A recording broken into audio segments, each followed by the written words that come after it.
अढ़ैया, ब्राह्मण और रहस्यमयी राक्षस।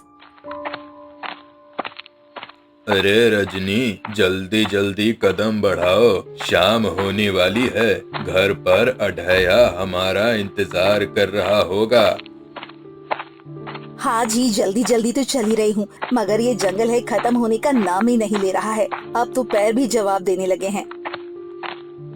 रजनी, तुम्हें पता है ना कि पिताजी क्या बोला करते थे इस जंगल के बारे में? मुझे तो आज भी उनकी कही बातें याद हैं। वह कहते थे कि यह जंगल दिन के उजाले में जितना सुंदर और स्वच्छ दिखता है, रात की अंधेरे में यह उतना ही भयानक और खून का प्यासा हो जाता है।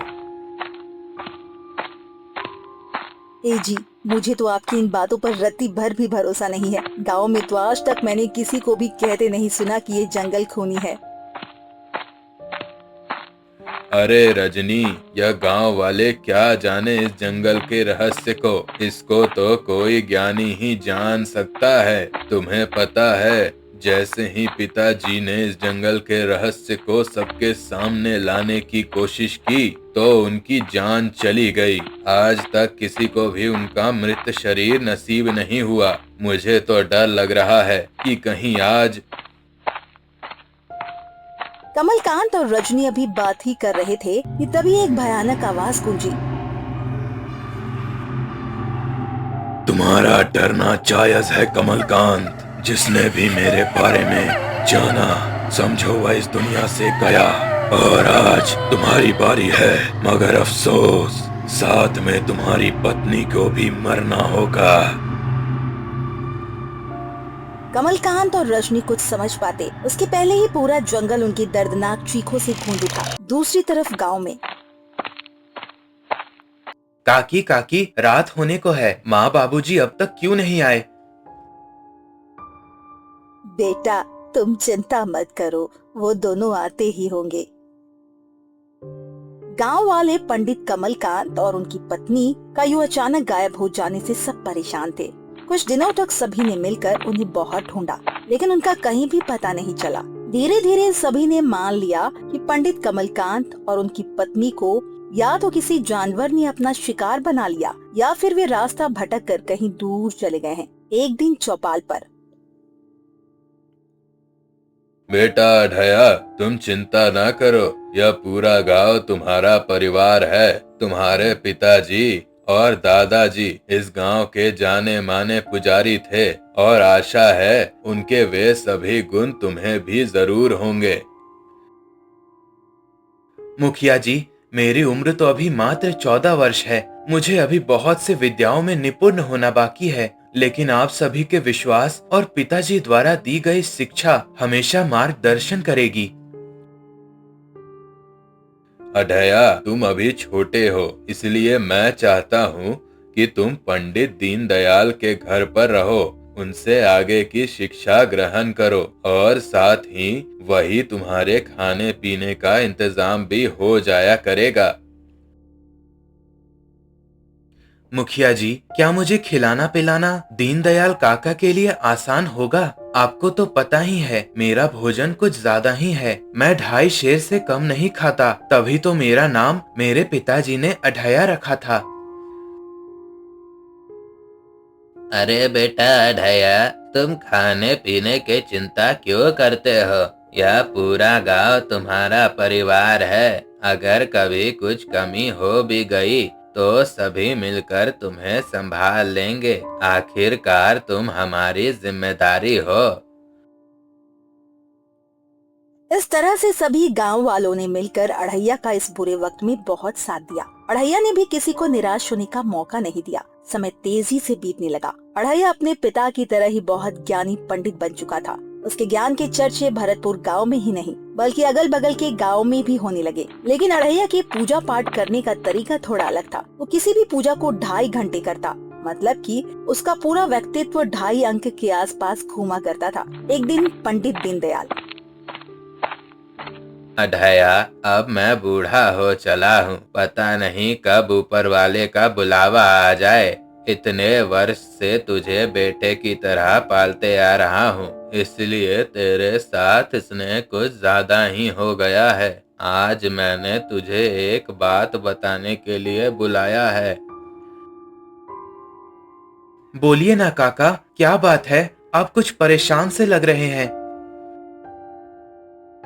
बेटा, पता नहीं मुझे तुम्हें यह बात बतानी भी चाहिए या नहीं, लेकिन अगर ना बताया तो मुझे लगता है तुम्हारे साथ नाइंसाफी होगी। तुम्हें पता है, जब तुम्हारे माता पिता गायब हुए थे उस वक्त मुझे एक सपना आया था जिसमें तुम्हारे पिता मुझसे कुछ कहना चाहते थे, मगर उनकी आवाज मुझ तक नहीं पहुंच पा रही थी। समय बीतने के साथ साथ मैं उस सपने को भूल गया था, मगर बेटा कुछ दिनों से लगातार मुझे वह सपने बार बार आ रहे हैं। मुझे कुछ समझ में नहीं आ रहा है कि आखिर तुम्हारे पिता सपने के माध्यम से मुझसे क्या कहना चाह रहे हैं। कहीं किसी ने उन्हें या फिर उनकी आत्मा को कैद में तो नहीं रखा है।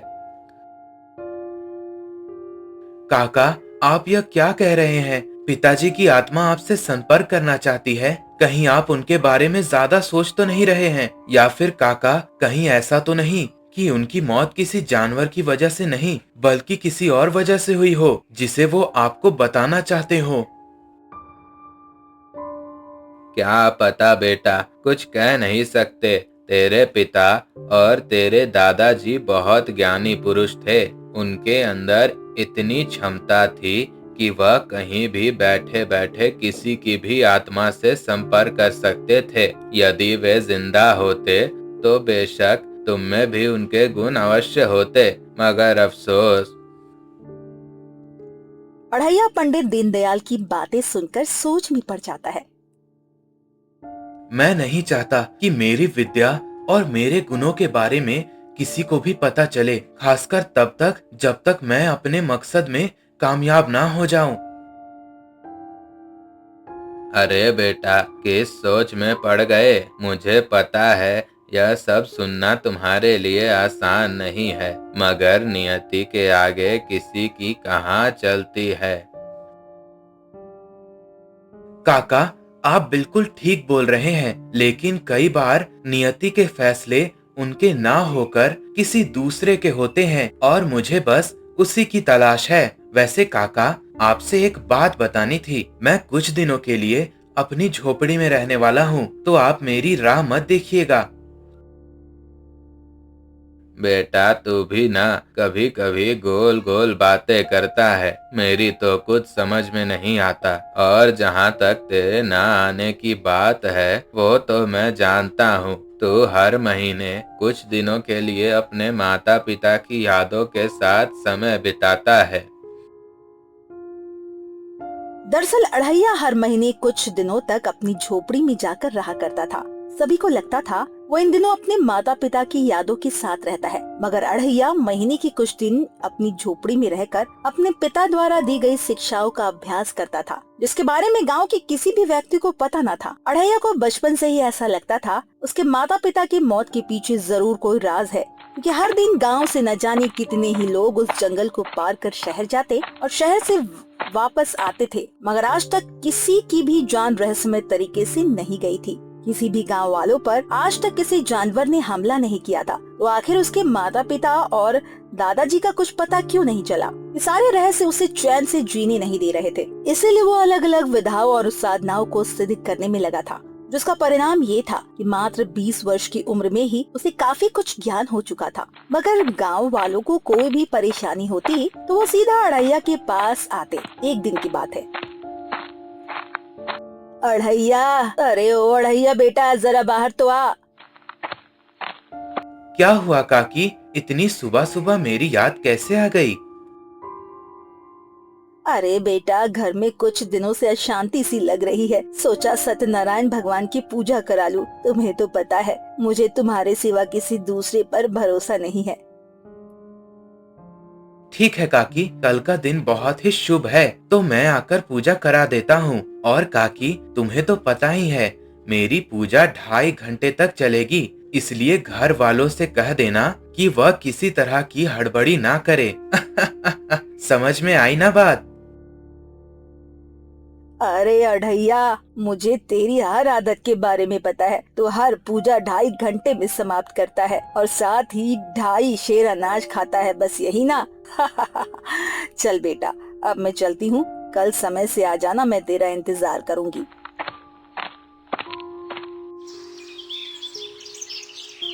अगले दिन अढ़ैया शांति काकी के घर पूजा के लिए पहुंचता है। पूजा शुरू होती है, लेकिन अफसोस पूरी नहीं हो पाती। दरअसल पूजा के दौरान शांति काका का पोता जूठे पानी से भरा ग्लास हवन कुंड में डाल देता है, जिससे हवन की पवित्र अग्नि बुझ जाती है और पूजा खंडित हो जाती है।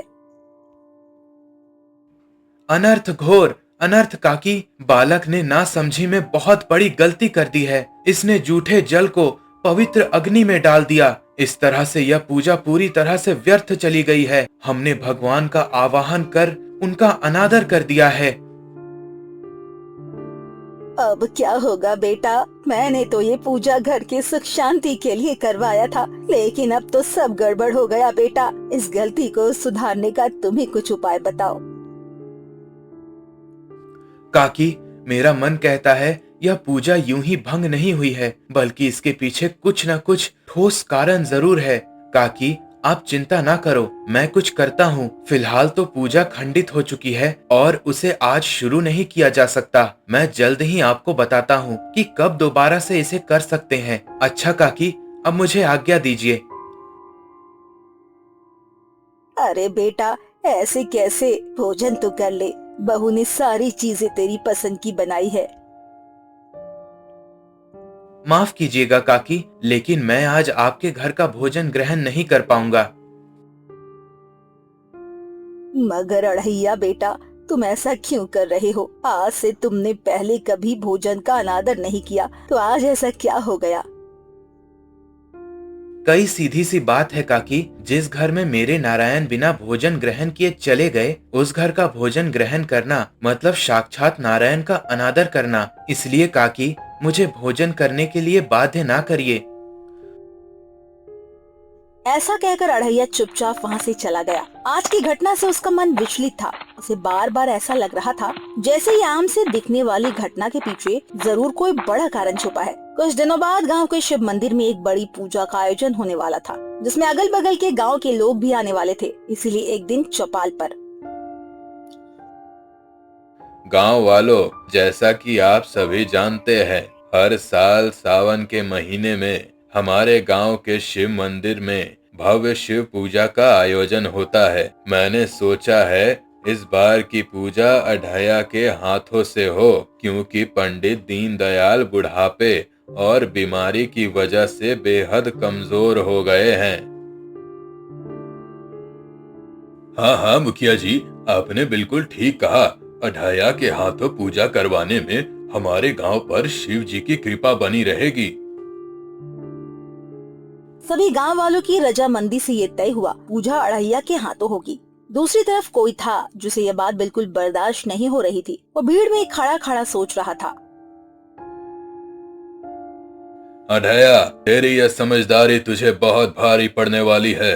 मैं तुझे भी तेरे पिता और दादाजी की तरह अपना गुलाम बनाऊंगा और फिर इस पूरे गांव पर मेरा कब्जा होगा। भैरव सिंह को पता नहीं था, उसके मन ही मन कहीं जाने वाली ये बात खड़ा अढ़ैया अपनी जागृत शक्तियों द्वारा सुन पा रहा था।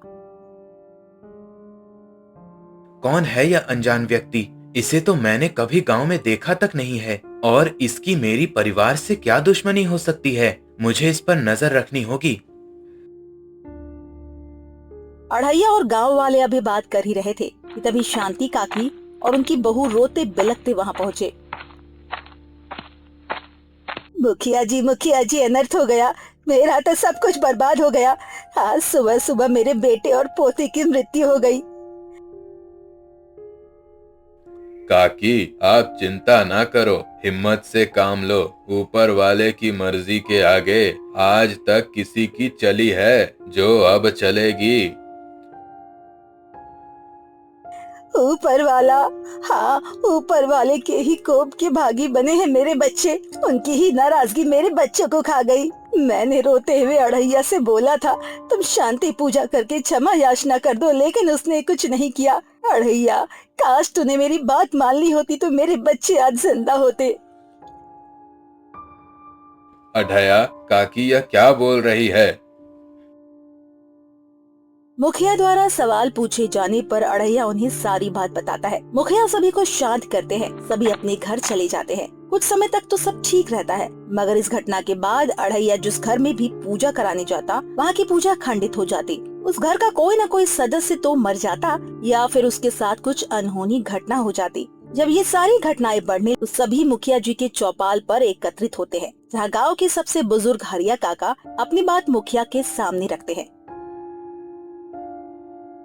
मुखिया जी, गांव में कुछ दिनों से अनहोनी घटनाएं हो रही हैं और मुझे पूरा यकीन है कि इन घटनाओं का संबंध अढाया से है। मुझे लगता है कि यह जरूर तंत्र साधना करने लगा है। मुझे इसे कई बार रात के वक्त जंगल की तरफ जाते देखा है। और तो और मुखिया जी, कल रात जब गांव का चरवाहा कलुआ अपनी भैंसों को चराकर जंगल के रास्ते घर आ रहा था, तो उसने वहां एक अजीब से प्राणी को देखा जो बहुत ज्यादा खतरनाक और डरावना था।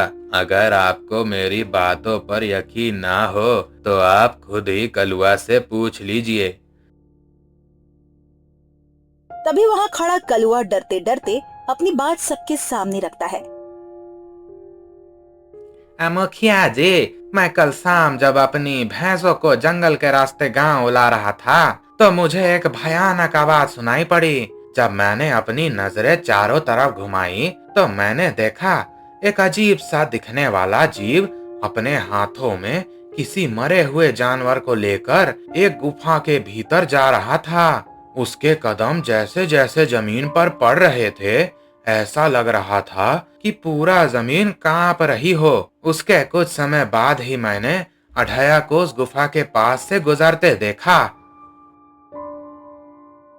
ये कैसे हो सकता है? जंगल में अचानक ऐसा जीव कहां से आ सकता है? वैसे कल मेरी मुलाकात अंबापुर गांव के जमींदार से हुई थी। वह भी बोल रहे थे कि उनके गांव कुछ लोग जंगल के रास्ते आते हुए गायब हो रहे हैं। तब मैंने उनकी बातों पर यकीन नहीं किया, लेकिन अब कलुआ ने खुद देखा है तो बात में जरूर कुछ सच्चाई है। तभी कब से शांत बैठे पंडित दीनदयाल बोल उठते हैं।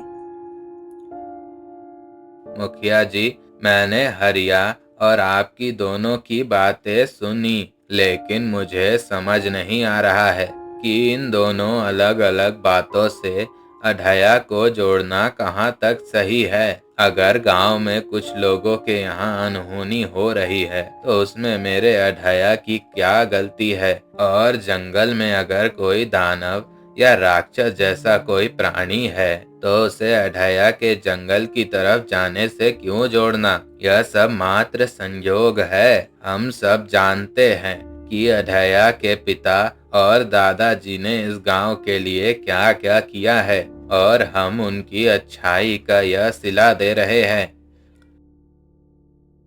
तभी इस भीड़ में कब से शांत बैठा भैरव सिंह बोलता है। दीनदयाल जी, आप ज्यादा भावुक हो रहे हैं। भावनाओं में बहकर जिंदगी के फैसले नहीं लिए जा सकते। तुम कौन हो? तुम हमारे गांव के तो नहीं लगते। जी, मैं इस गांव का नहीं हूँ। मैं हरिया काका के बहन का दूर का रिश्तेदार हूँ। जब काका जी ने मुझे गांव की हालात के बारे में बताया तो मुझसे रुका नहीं गया और मैं यहाँ चला आया। लेकिन यहाँ आकर मैंने देखा कि आप सभी इस अढया ब्राह्मण पर आंख बंद करके भरोसा करते हैं, लेकिन यह आप सभी के भरोसे के लायक नहीं है। यह तंत्र साधना करता है, यह काली शक्तियों का उपासक है और यह अपनी सिद्धि के लिए जिस घर में भी पूजा करने जाता है वहां की पूजा को खंडित कर उस घर के लोगों को मारकर अपनी देवी को समर्पित करता है। यह बहुत चालाक है। इसकी नजर शिव मंदिर के नीचे छुपे खजाने पर है। मैं इसकी मनसा को पूरी तरह से पहचान गया हूँ। हरिहर काका, क्या यह लड़का सच बोल रहा है? मुखिया जी, भैरव सिंह अपने गांव का जाना माना पंडित है। उसे सारी साधनाओं का काफी ज्ञान है। जब मैंने उसे शांति से घर हुई घटनाओं के बारे में बताया तो वह बिना देर किए मेरे साथ यहाँ आ गया, और जब से यह यहाँ आया है उस दिन से अढया पर नजर बनाए रखे हुए है। इसे बहुत सी ऐसी बातें पता चली है जिसके बारे में बोलना मुझे सही नहीं लग रहा। मुखिया और सभी गांव वाले जब ये सुनते हैं तो उनके मन में भी अढ़ैया को लेकर संदेश लगता है। अढाया, कहीं न कहीं मुझे भैरव सिंह की बातों में सच्चाई नजर आ रही है। तुम हर महीने कुछ दिनों तक अपनी झोपड़ी में कैद हो जाते हो।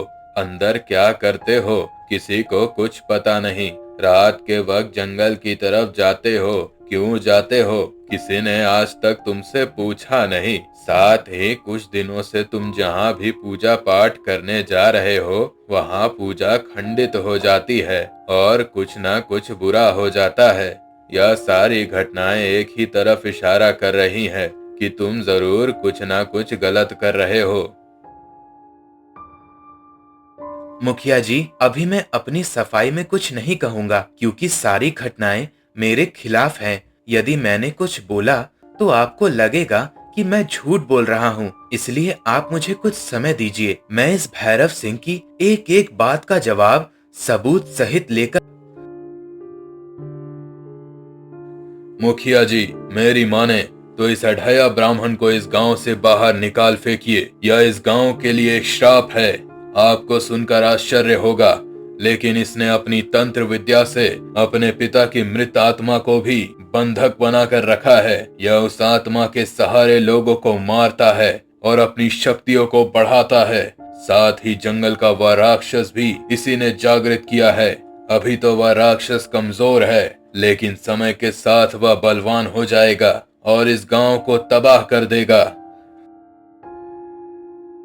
भैरव सिंह, अगर तुम्हारी बातों में सच्चाई है तो जरूर इसे गांव से बाहर निकाल दूंगा, लेकिन इसके पिता के बहुत से एहसान हैं मुझ पर। उस नाते मैं अढैया को अपनी सच्चाई साबित करने का एक मौका जरूर दूंगा, लेकिन तब तक अढैया किसी के घर पूजा पाठ में शामिल नहीं होगा। साथ ही आने वाली शिव पूजा भी इसके हाथों संपन्न नहीं होगी। मुखिया के फैसले के बाद सभी वहाँ से चले जाते हैं। अढ़ैया भी उदास मन से पंडित दीनदयाल के साथ वापस उनके घर आता है।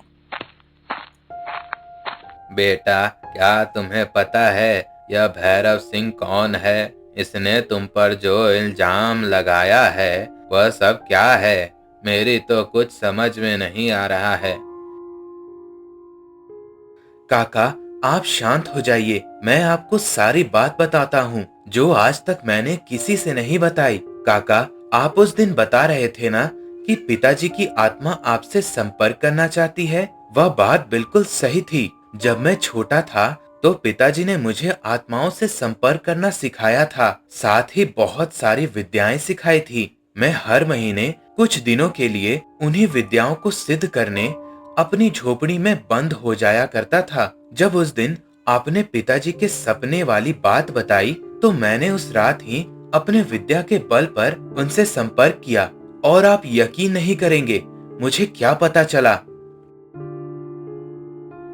क्या पता चल बेटा, कहीं कोई अनहोनी तो नहीं होने वाली है। काका, यह भैरव सिंह कोई पंडित नहीं है। यह एक अघोरी है जो जाने कितने ही वर्ष से काली शक्तियों की उपासना करता आ रहा है। इसके पास बहुत सारी शक्तियां हैं और यह उन शक्तियों के बल पर ज्ञानी पुरुषों को मारकर उनकी आत्माओं को कैद कर लेता है और उनकी शक्तियों का उपयोग राक्षस को ताकतवर बनाने में कर रहा है। इसकी नजर हमारे गांव के शिव मंदिर के नीचे दबे खजाने पर है और बहुत जल्द ही वो इसे पाने के लिए राक्षस सहित इस गांव पर हमला करेगा। लेकिन काका, आप चिंता न करें, मैंने सारी तैयारी कर ली है। मुझे पता है वह कल रात हमारे गांव पर हमला करने वाला है, लेकिन मैं आज रात ही पिताजी की आत्मा से संपर्क कर उसे नष्ट करने की तरकीब पूछ लूंगा। अड़ैया की बातों को सुनकर पंडित दीनदयाल खौफ से भर जाता है, मगर वो लाचार था। उसके पास ऐसी कोई विद्या नहीं थी जिससे वो अड़ैया की कोई मदद कर पाता। अड़ैया दीनदयाल से बातें करने के बाद अपने घर जाता है और वहाँ से आधी रात के वक्त मुखिया के पास पहुँचता है, जहाँ मुखिया उसे देखकर डर जाता है। मुखिया जी, डरिए मत। मैं यहाँ आपको नुकसान पहुँचाने नहीं आया हूँ, बल्कि आपको सच का आईना दिखाने आया हूँ। आपको मेरे साथ चलना होगा ताकि आप हकीकत को अपनी आंखों से देख सके। तुम क्या कहना चाहते हो? साफ साफ बताओ, यूं पहेलियां बुझाना बंद करो। मुखिया के चेहरे पे डर और अनगिनत सवाल देखकर अड़ैया मुखिया को सारी बात बताता है। साथ ही उसे अपने साथ जंगल की तरफ चलने को भी कहता है, जहाँ भैरव सिंह साधना कर रहा था। जंगल में पहुँचने पर मुखिया जी, वो देखिए, गांव और जंगल के बने शमशान में भैरव सिंह उस राक्षस के साथ साधना में लीन है। सामने का नजारा देखकर मुखिया के तो होश उड़ जाते हैं। दूसरी तरफ इन बातों से अनजान भैरव सिंह उस राक्षस से कहता है, आज की रात मैं तुम्हारे अंदर इतनी सारी शक्तियों का संचार कर दूंगा कि तुम्हारा मुकाबला कर पाना किसी भी दैविक शक्ति के बस की बात नहीं होगी। इसके बाद हम दोनों मिलकर भरतपुर गांव के साथ साथ आसपास के गांव पर भी राज कर। ये सब देखकर मुखिया की सांसें लगभग रुक चुकी थी। वो बेहद डरा हुआ अड़ैया से कहता है, यह सब क्या है अढ़ैया? अब हम इस भयानक राक्षस और इस अघोरी से कैसे जीत पाएंगे? मुखिया जी, आप परेशान मत होइए। मैं आज रात ही इन दोनों का खेल समाप्त कर दूंगा। मुझे बस आपकी मदद की जरूरत है। तुम जैसा कहोगे वैसा ही करूंगा। तुम बस बताओ मुझे क्या करना होगा। मुखिया जी, मैं अभी उस भैरव की पूजा भंग करने जा रहा हूँ। आपको बस इतना करना है कि जैसे ही वह राक्षस अपनी गुफा की तरफ जाए, चोरी छुपे उसके पीछे लग जाना है। वह राक्षस अपनी गुफा में अंदर जाने से पहले ही मेरे द्वारा बनाए गड्ढे में गिर जाएगा, जिसे मैंने सूखी लकड़ियों और घास फूस से ढक दिया है। आपको उन लकड़ियों में इस जलते हुए मशाल को फेंक देना है। उस राक्षस की कमजोरी आग है। वह चाहकर भी खुद को नहीं बचा पाएगा और जलकर मर जाएगा। तब तक मैं इस भैरव को सबक सिखा दूंगा। दरअसल अड़ैया ने पहले से सारी व्यवस्था कर रखी थी। वो यही सब करने और भैरव सिंह का रहस्य जानने रात के वक्त जंगल आया करता था। मुखिया को सारी बातें समझाकर अड़ैया भैरव सिंह की तरफ बढ़ा। जहाँ पहुँचते ही वो सबसे पहले भैरव सिंह द्वारा जलाई गई अग्निकुंड को अपने मंत्रों द्वारा बुझा देता है, जिसे देखकर भैरव गुस्से से कांप उठता है। दुष्ट अढ़ैया, तेरी इतनी हिम्मत जो तूने मेरे विधि को भंग करने की जरूरत की। अब तुझे मुझसे कोई नहीं बचा सकता। इतना कहकर भैरव सिंह राक्षस को गुफा की तरफ जाने का संकेत देता है और खुद अड़ैया से लड़ने लगता है। वो मंत्रों का उच्चारण करता हुआ अड़ैया को चोट पहुंचाने लगता है, लेकिन अड़ैया अपने हाथों में पकड़े अभिमंत्रित तलवार से भैरव सिंह पर हमला कर देता है। ऐसा होते ही भैरव सिंह जमीन पर गिरकर छटपटाने लगता है। दूसरी तरफ मुखिया भी अपने काम को अंजाम देता है। वो उस राक्षस के गड्ढे में गिरते हैं, उस पर जलती हुई मसाल फेंक देते हैं, जिससे वो राक्षस जलने लगता है। पूरे जंगल में भयानक आवाजें गूंजने लगती है। उन आवाजों को सुनकर गांव के कुछ लोग हाथों में मशाल लेकर जंगल पहुंच जाते हैं। कुछ ही देर में सभी को सारी बातें समझ में आ जाती है। दूसरी तरफ अड़ैया ने उस भैरव सिंह को खत्म कर दिया था और उसकी कैद में रखी गई सारी आत्माओं को भी मुक्त कर दिया था। गांव वालों के सामने सारी हकीकत आ चुकी थी। अढ़ैया, हम सभी को माफ कर दो। हमने तुम पर शक किया, इसके बावजूद तुमने हम सब के प्राणों की रक्षा की है। मुखिया जी, आप सभी ने मेरे बुरे वक्त में मेरा साथ दिया है। जब मेरा परिवार मुझसे दूर हो गया तो आप सब ने मुझे एक परिवार बनकर संभाला था। तो अगर मैंने बुरे वक्त में अपने परिवार की रक्षा की, तो क्या आप उसे एहसान का नाम देंगे?